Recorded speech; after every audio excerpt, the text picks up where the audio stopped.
mu gitabo citwa La délivrance du péché d'adultère et de la fornication ku ipaji ya 66 kugeza ku ipaji ya 68 handitse ibintu 21 biranga icaha c'ubusambanyi umuntu abikoze nawe abari umusambanyi. Icambere no kuryamana n'uwo mudahuje igitsina kandi atari umudamu wawe.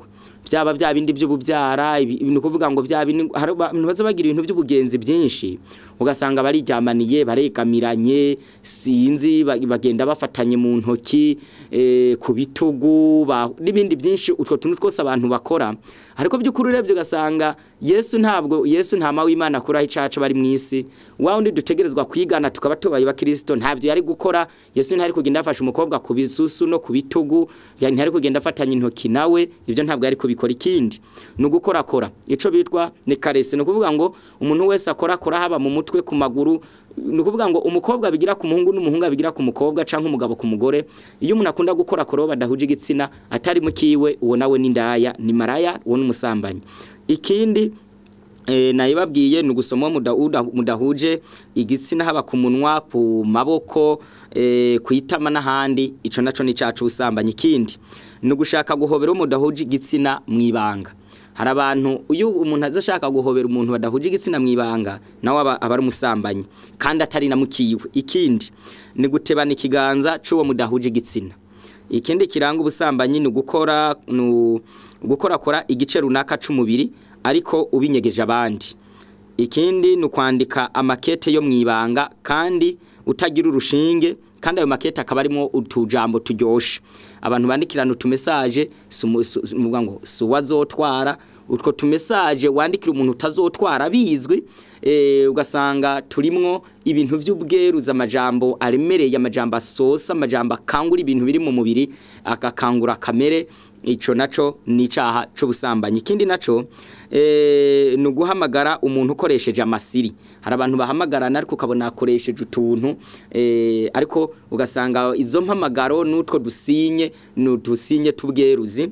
Ikindi naco no gusugwa n'uwo mudahuje igitsina mwibanga. Ikindi no gusoma inkuru zerekeye ubusambanyi.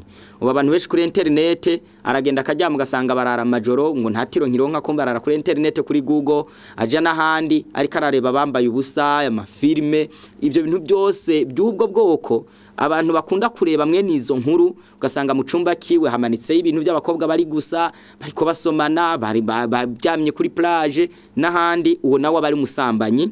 Ikindi naco no kureba za filme z'ubusambanyi n'izurukoza soni amafilme pornographique bareze mwisi ni abantu benshi bareba arabayatunze mu matelefone telefone amugasanga bashizemwo code kugira ngo uhugure muri video ntibiboneke.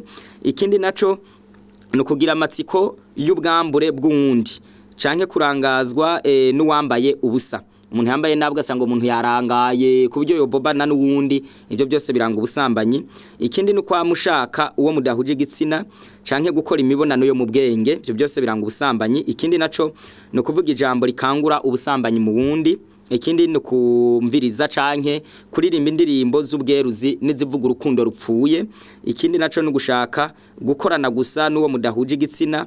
Ikindi no kwamana n'uwo mudahuje igitsina witwaje umurimo w'Imana. Hari abantu ashaka ze gusengera umugore gusa ugasanga n'umuntu yigwa mu mukozi w'Imana ariko asenge aze gusura urugo rw'abagore n'inkumi aje mu kuvuga ubutumwa ajanye n'umugore. Ibyo bintu gusa byo gushaka ngo buri gihe wamane n'umugore witwaje umurimo w'Imana ibyo byose ni icaha c'ubusambanyi. Ikindi ni icaha co kwisambanya. Kwisambanya cyo twa masturbation. Iki caha co kwisambanya abantu benshi baragikora mwibanga abajya bakoresha umubiri canke ibindi bikoresho. Tunababwire ko iki caha co gitera n'indwara nyinshi harimo ibicurane bidakira amazi menshi mu ngingo kuribwa n'umutwe kudafata mu mutwe ico twa perte de mémoire. Ikindi ni kutabona neza unashobora kugwara umutima ushobora kugwara indwara nk'igitigu gashobora kugwara indwara z'umugongo n'amafyigo.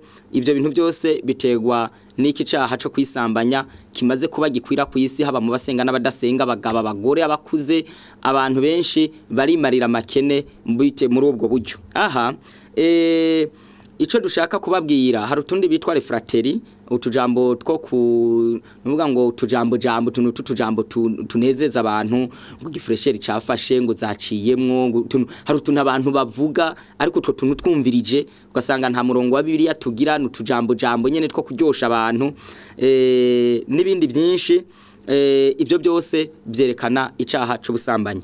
Aho tugeze naha no kuvuga ngo iki caha c'ubusambanyi kimaze gutera intambwe ndende cyane ku buryo ubu kwisi umugore amaze kubica biracika. Hari impamvu rero ituma iki caha gitera imbere nizihe. Iki caha c'ubusambanyi ubwa mbere mu gitabo ca Zaburi 119 umurongo wa 11 haratubwira ngo nabitse ijambo ryawe mu mutima wanje ngo noye kugucumurako. Muri no misi ijambo ry'Imana ntabwo riza rihabwa agaciro cyane mu miryango myinshi, mu gwaruka, mu bakuze n'abato cyane, n'abantu bakeya bagendera ku ijambo ry'Imana afise ama principe bagenderako.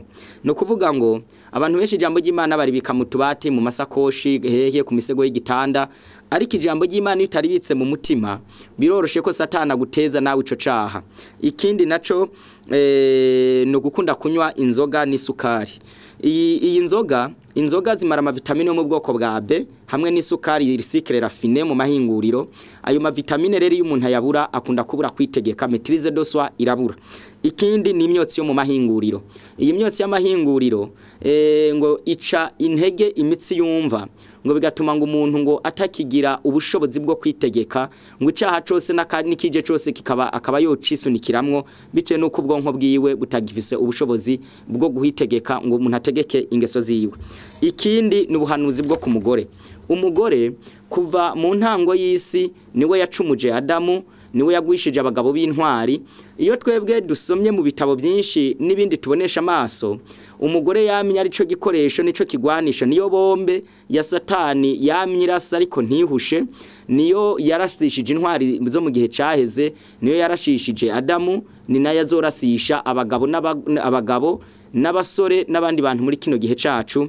Niyo mpamvu umugore Satani yamuhigiye amarangi yo kumunwa, yamuhigiye imishatsi, yamuhigiye impuzu zifata, yamuhigiye impuzu zisatuye, yamuhigiye amapantaro, yamuhigiye ibyo kwisiga. Umugore yaramwambitse neza n'umusirikare ari ku rugamba. Hari abagabo benshi batanye n'ingo, ukareba uwo muntu atumye ugo rugo gwe rusambuka ntanarutana mukiwe, imiduga abantu barayijya, impangu zigafatwa, umuntu gasanga amafaranga asangira n'amaraya rutayaha abana biwe n'umugore.